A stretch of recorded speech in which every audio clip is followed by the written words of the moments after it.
ఎక్కడదబ్బా, అది మామూలు టెన్షన్ కాదు. పక్కా గెలుస్తామనుకున్నాం. ఇంతల్నే 6లు 4ల మోత మోగే వరకు అబ్బెరు కొడుకో మన పని అయిపోయిందిరా అని అందరు చల్లబడ్డారు. కొందరైతే కోపంతో టీవీలు బంద్ చేసి బజ్జున్నారు.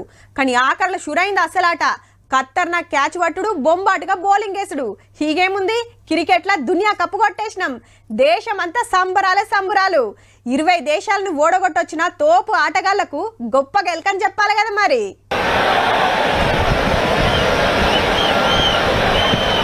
అటు అరేబియా సముద్రం, ఇటు అభిమాన సముద్రం, నడిమిట్ల ఆటగాళ్లు. ఈ మందితోటి ఎన్ని స్టేడియాలు నిండుతాయోపో. మనోళ్ళ అభిమానం ముంగట ఆ సముద్రం కూడా చిన్నదేనబ్బా. 13 ఏళ్ల తర్వాత దునియా కప్ తెచ్చిన క్రికెట్ వీరులను బొంబాయిల గిట్ల ఎదుర్కొన్నారు. తొవ్వ పొడుగుత జనమే.